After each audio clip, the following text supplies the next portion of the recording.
Hello, and welcome.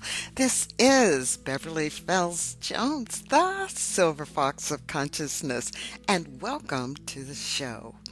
You know, I am just always very honored to be here with you and share information with you. I am an author, speaker, seminar leader, Mimi, mother, gardener, all kinds of wonderful things. I am willing to take on many titles. Today is a cold day here in Texas. It is 46 degrees and it's cloudy and it's raining. It's a I call it a typical Pittsburgh fall day, even though I'm in Texas. And the reason I say that is most days here in Texas, it is sunny, other than, excuse me, days of rain. But I'm so grateful for the rain, not the cold, but I'm grateful for the rain because it had been weeks, I would dare say a couple of months since we had a good rain.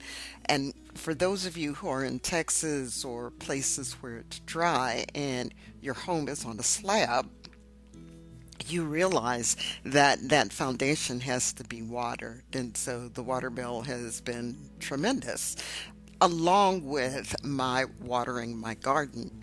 And that's the other thing that is just so awesome. Well, right now I got a ton of green tomatoes because I've gone out and started harvesting most of the tomatoes and pulling up tomato plants that have just finally just quit.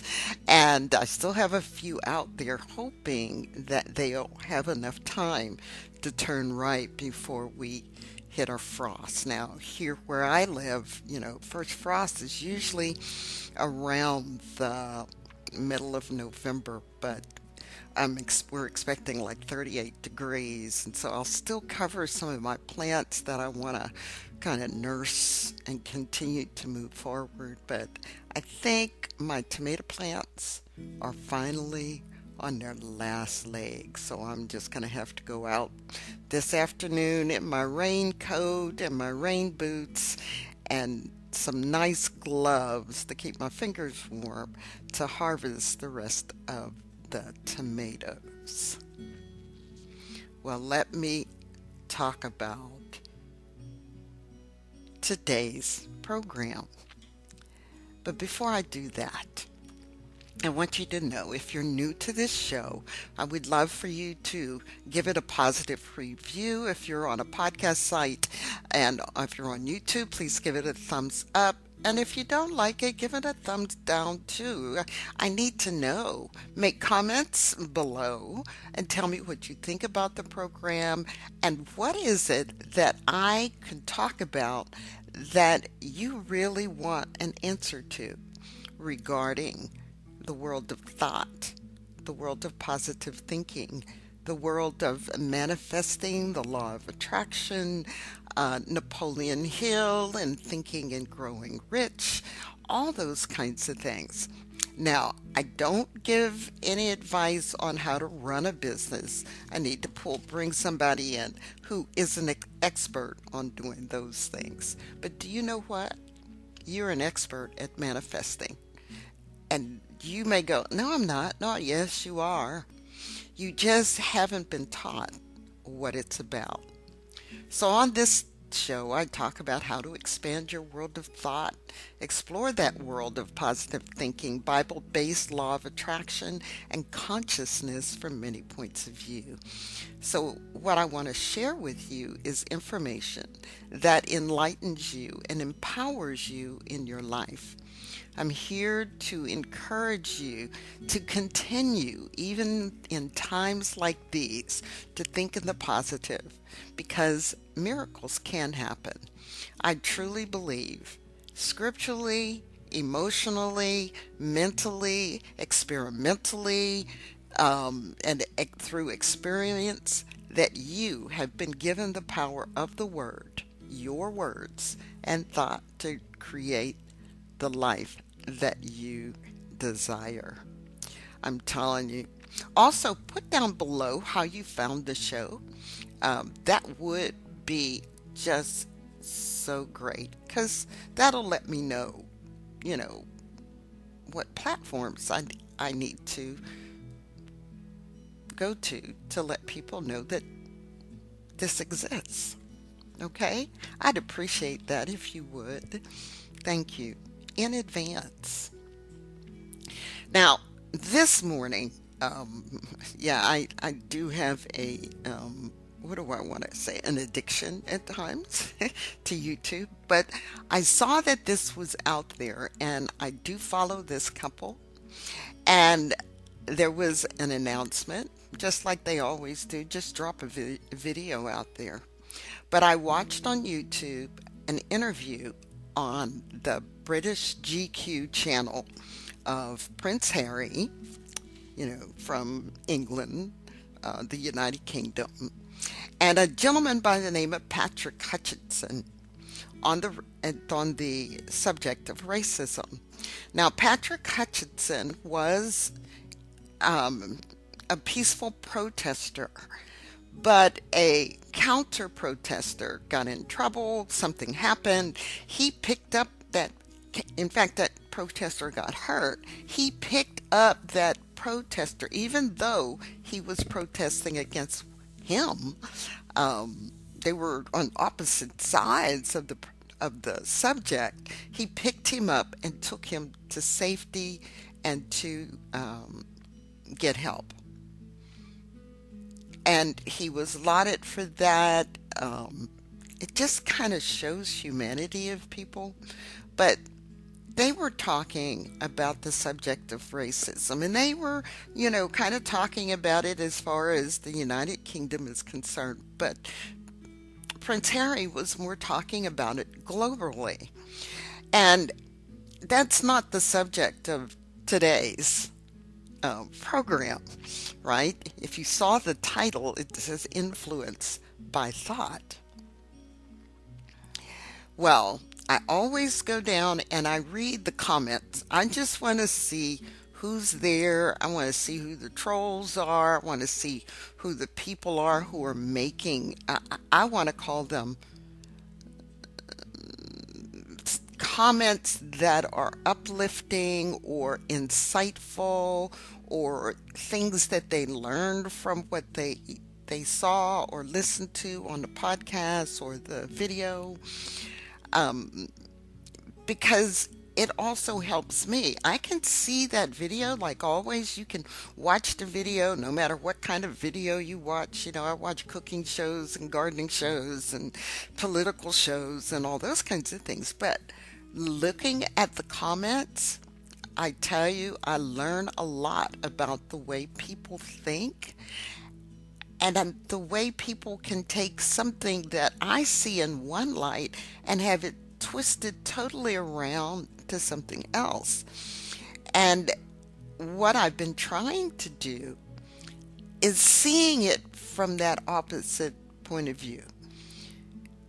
I know what my life has been like and the experiences I've had, and I've shared some of those with you on some podcasts.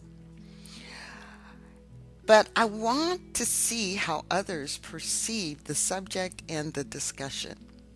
And one comment is the motivator of today's episode. And that comment was like, oh my goodness. Oh, yeah, that's true. So I won't tell the commenter's name. However, it says, how can we be influenced by a thought we do not know we are having? Frankly, an absurd notion. So and I probably missed it because it didn't hit me. And it was probably because for me, I understood what they meant. But obviously, this person didn't. How can we be influenced by a thought we do not know we are having? What do you think? How can we be influenced by a thought we do not know we're having? We have those thoughts all day, every day. We have trained our minds. I've talked about in the past about how the programs that you listen to, the music that you listen to, the movies that you watch, everything has an influence on the way you think, the way you present yourself in the world, the way you go about in the world, not paying attention to a lot of things because for you it is just normal. And I say that because your normal, the way you conduct your life, may not be my normal. You may not look over your shoulder to make sure that you're not being followed or being targeted. And I say that because as an older person, I don't call myself a senior citizen, but as an older person who wears her gray hair proudly, I am aware that there are those in society who may look on me as a perfect target, snatch my purse, take my goods, whatever. But I am aware of that, and so I am aware of my surroundings. In fact, I've taken kickboxing and self-defense because I want to be prepared. But if I didn't think that way, if I just went about my life in any old way and not paid any attention to my surroundings and everything, you can portray yourself as being available for victimization, okay? But that's not what I'm talking about today. How can you have a thought that you don't know you're having, okay? Or being influenced by a thought? Well, you are being influenced and trained, and I mean this, you are being trained by the media every day. If you're on social media, your feed, right? The things that come across your phone or computer is fed to you. There's some algorithm out there and they say, okay, let's give her this because of that. And sometimes it's like, how did there's one on Twitter. It's like, how did you get in my feed? Where did you come from? You know, there are things that person says that I agree with. But then there are things that that person said that in my life experience is a bunch of hogwash. I just want to say it that way. But then I listen to people, and when they tell me, seriously, when a person tells me, no, that's not right, I've never had that happen to me, and I go, no, it's not going to happen to you. Well, I had this happen to me, and so and I'm saying this in shorthand right now, so I don't be on here for 2 hours. What they're doing, and they may not know it, is they're discounting my experience. They're discounting what happens to me. Now, I'm going to try and put the link to this interview in the comments. I'll get it so I can give it to you. But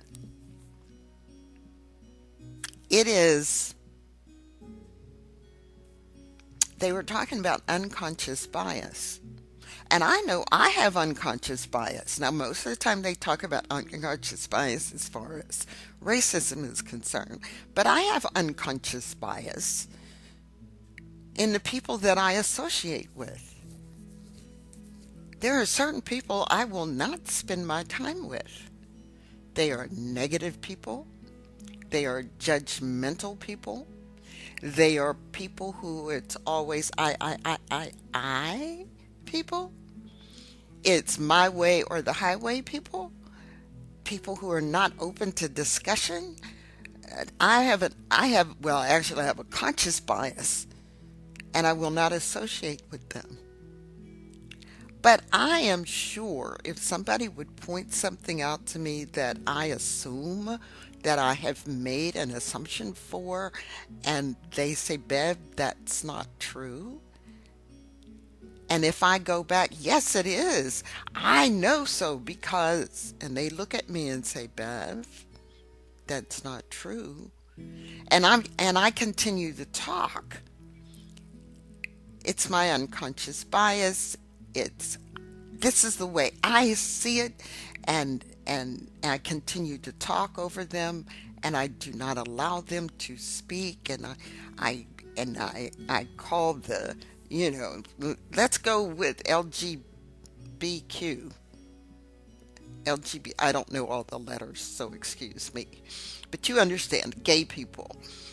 And if I just started, but I experience blah, blah, blah, and if I don't sit down and listen to that gay person and listen to their experiences, because I have a way of thinking that um, is different from theirs, and I have a way of thinking about who they are and what they represent. And until I actually go into that world for a little while and see how they are and see what they experience and the hate that they experience and the vitriol that is given to them and the you know you're an abomination kind of thing that's given to them, until I experience that and see it and walk a mile in their shoes, I may have an unconscious bias. I may be influenced by a thought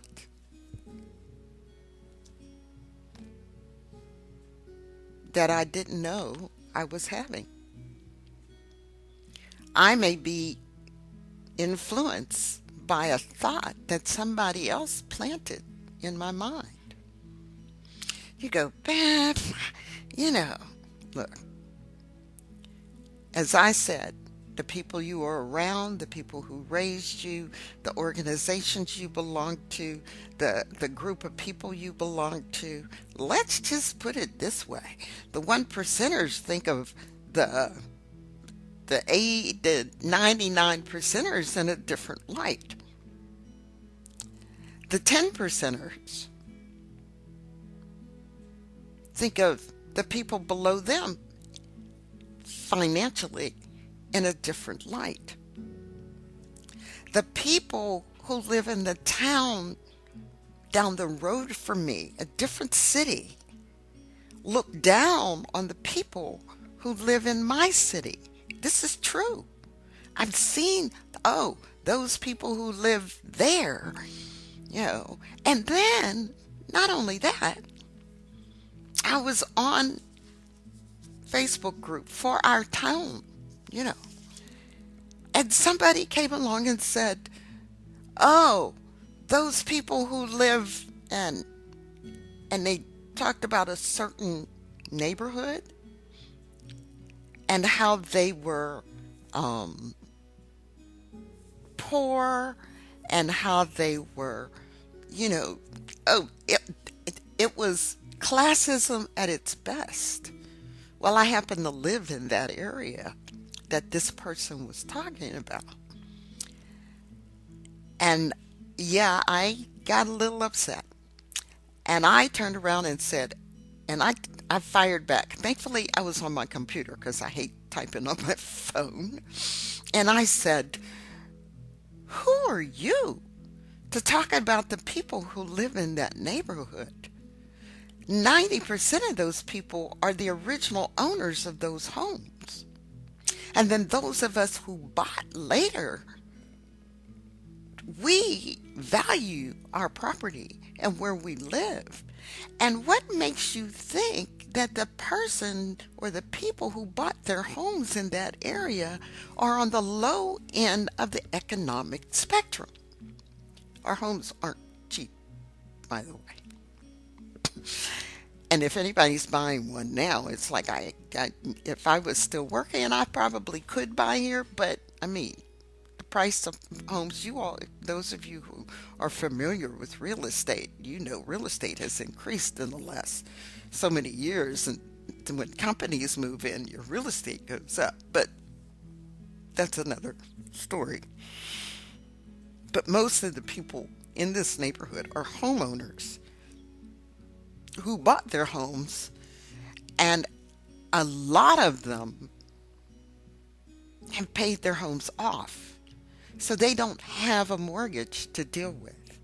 And so I asked him, are you living mortgage free? You may be making a lot of money, but how much debt are you in? So don't be looking down on other people just because you live, and I don't know where he lived, but I knew just by his statement approximately where he could be. Just because you live in a more expensive neighborhood, a newer neighborhood, does not give you the right to look down on people over here. And then I went on to say, I could have bought a home where you are, but I also know that I wanted to pay my home off in a certain amount of time. And I wanted a certain amount of square footage, and I wanted certain things. But I wasn't going to be house poor. Never have been.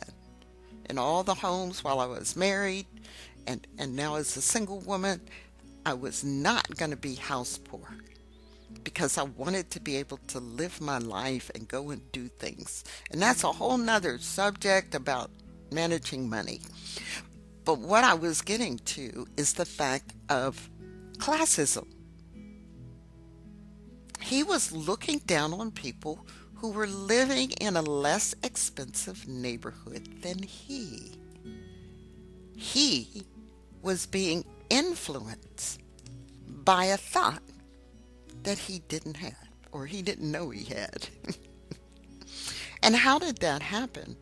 Well, it's part of your subconscious. See, eventually I'd get to what my favorite topic is. It is your subconscious.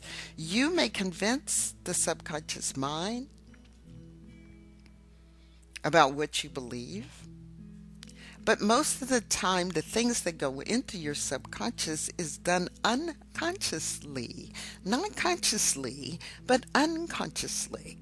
Again, by the way you were raised, the people you associate with, the music you listen to, the movies you pay attention, the news media that you watch, the things that you follow on social media, the people that you follow, and they have a certain way of thinking and a certain way of spinning the information. So I'm going to go there on one of them, and that's Black Lives Matter. It has been hijacked by the right. That whole thing has been hijacked, and then you get Blue Lives Matter and All Lives Matter, and nobody's saying that all lives don't matter. It's just that value black lives like you value a white life. Value a gay life like you value a white life. Do not feel that because you have a badge on your chest that you are the be all end all authority and that you have the right to just kill people. And that's the end of that sentence. The way you think. And I go, why are people afraid? What are people afraid of? And that should be a conversation I would love to have on open media, a Zoom call, or, a live chat. I think I'll write that down. What are you afraid of? What are we afraid? What am I afraid of? So I was talking to someone, and she was expressing her opinion, and I was getting frustrated because she was quoting to me untrue facts. But in her world, it was true. And I told her, here's the fact of life for me. She said, what? I said, I am afraid that I will have to, a day will come that I will not be able to walk out of my house without my weapon. That I will not be able to leave, and I will not be able to open my front door for fear that a white supremacist is going to attack me and tell me to get out. And she looked at me. I said, I am afraid for my son. And that he may go somewhere and be innocent of something, and some cop pulls him over and is afraid of him because my son is 6'3" and muscular, and shoot him because he says, I'm afraid for my life, and my son has his hands up. As you've seen many people, a guy running away and they shot him. Right? That's my life. That's my fear. But because I know what I know, and because I teach what I teach, I do not allow that to be in the forefront of my mind, because I'm thinking this is a world where we all can get along, where we all will have the right to live our lives to the fullest without being hindered, without obstacles being put in our place, without being told, what are you doing here? And I've been told that. I was told that in corporate America. I applied for a job there. They didn't hire me. And I just looked at him and said, maybe you should apply again. I knew what he was saying. You know what he was saying. How did you get hired with that company? Easy. I just smile. I just dazzled them with my intelligence. That's all. And I'm going off track, but these are the things that have come into my mind. Let's go back to that subconscious mind and the thought that's there. The subconscious mind makes no distinction between constructive and destructive thought impulses. It works with the material we feed it through our thoughts. Okay? So here we go. Your subconscious mind makes no distinction, so you can be influenced by a thought you do not know you're having, because it's already been put into your subconscious mind. I've told you before, and I'll say it again. When you make a decision, you think you just made the decision there. Nope, your subconscious made the decision for you a long time ago. It just took a little while for you to go, put A, B, and C together and come up with a conclusion. The subconscious mind will translate into reality, honestly, any thought that is driven by emotion.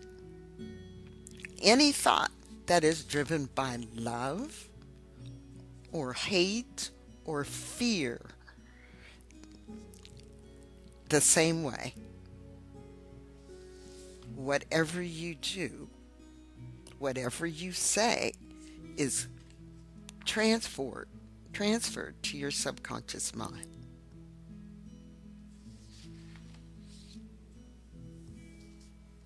Think about that. And think about the things you think about. Robert Collier, one of the people I quote a lot in my writings, well, especially this one, he said, any thought that is passed on to the subconscious often enough and convincingly enough is finally accepted. So some of you have accepted lies as truth. You've looked at the truth and said it was a lie. And the more somebody told you, I love this one. Oh, is it Michael Keaton? I don't remember what movie it was, but his wife caught him in bed with another woman. The woman got up out of the bed, got up, got dressed. Michael was up and walking and talking about, what are you talking about? What are you doing? I don't understand what you're saying. The woman gets dressed, walks out the door, and Michael's going on, and it's like it was like it never happened. He was like, what are you talking about? I don't, there's nobody here. Well, by this time the woman had left. What are you saying? The woman saw it with her own eyes. But by the time this scene was finished, it was like she was questioning, I did just catch you in bed with another woman, didn't I? You know, the term gaslighting has been coming up over and over again. You didn't see that. Yes, I did. No, this is what you actually saw. And it's said over and over and over again until you believe it. Any thought that is passed on to the subconscious often enough and convincingly enough is finally accepted. You see, your subconscious mind takes any orders given it in the spirit of absolute faith.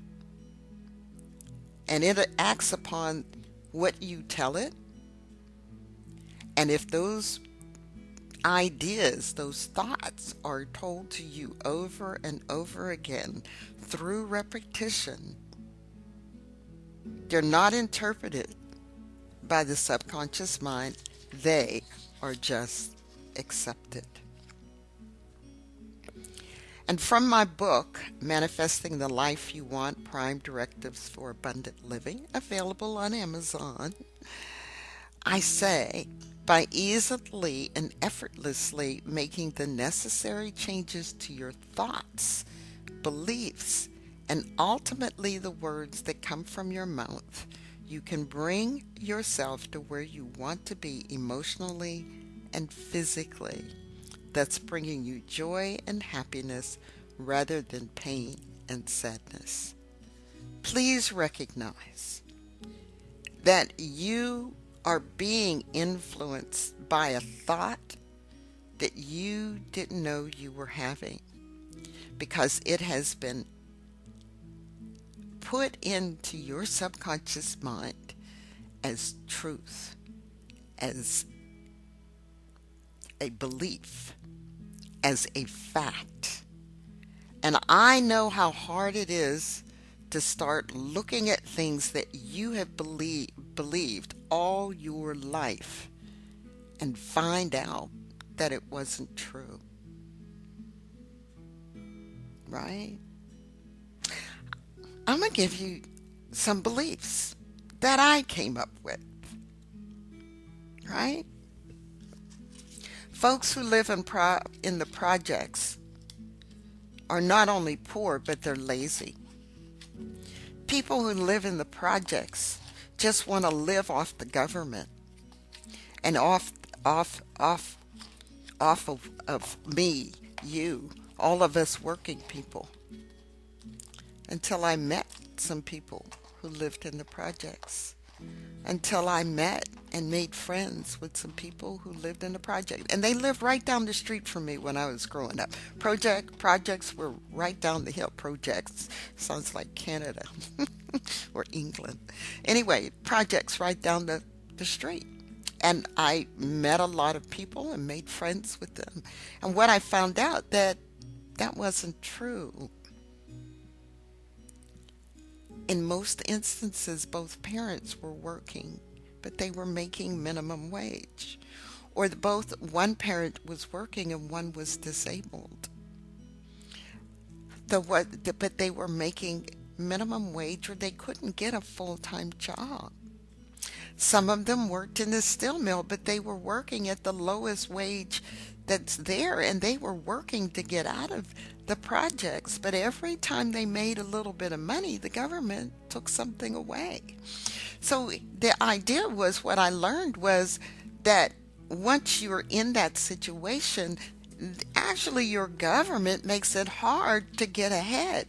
So if you want to get out of the projects, you've got to figure out a way that you can save money and that you can start getting and learning in such a way you get out of the projects. People who lived in the projects were dirty and nasty, and they didn't take care of themselves. And I'd go visit my friends in their home, and their homes were clean, immaculate, better than my bedroom at home as a teenager. Their homes were clean. But I got that look from TV and how they showed that the government housing, the paint was peeling off the walls, and that the people were writing all over the walls and destroying things, and they didn't take care of nothing. It's like, this is where you live?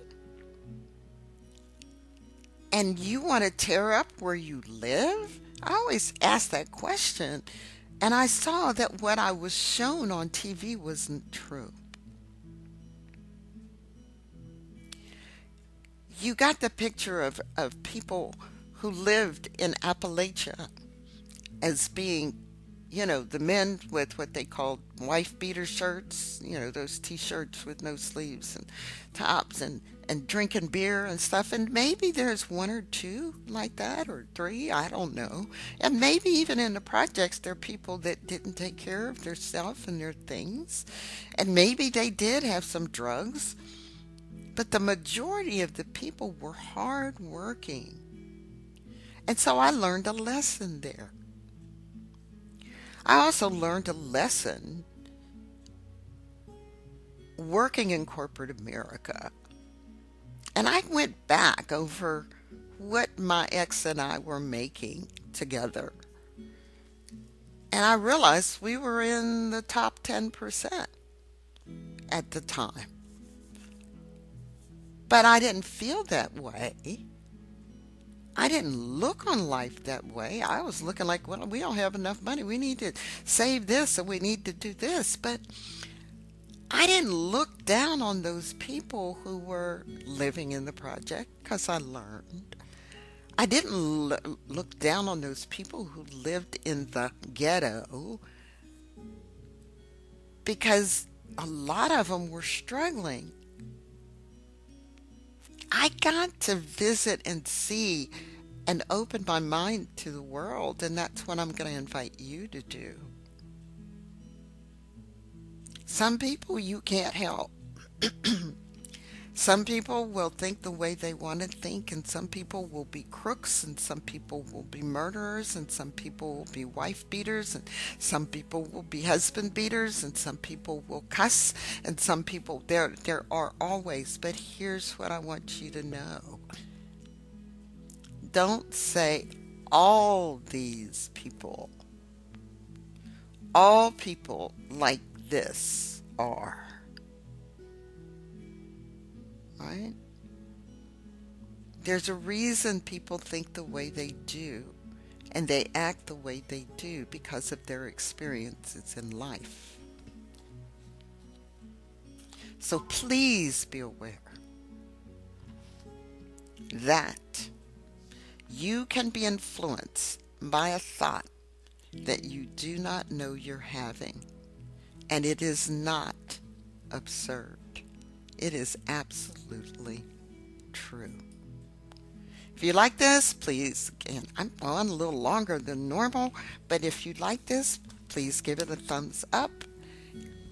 Share it with those that you think would benefit from the information that I gave you today.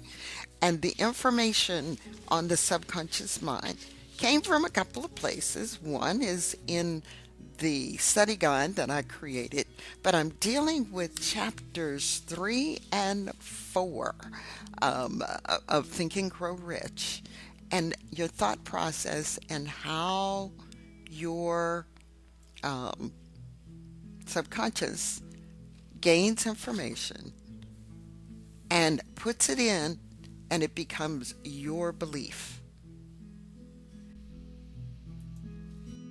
Thank you for listening today. Please share the link to this show with your friends and family so that they can learn how to be the best that they can be. Visit my website at commandingyourlife.com and follow me on Facebook. Have any suggestions for the show? Just contact me by emailing Beverly at commandingyourlife.com. Be sure to join me on the next episode. As you have believed, let it be done to you, and it is so.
Be sure to like and subscribe and follow me on Facebook, on Twitter, on Spreaker, on LinkedIn. I would love to hear your comments below, and please share.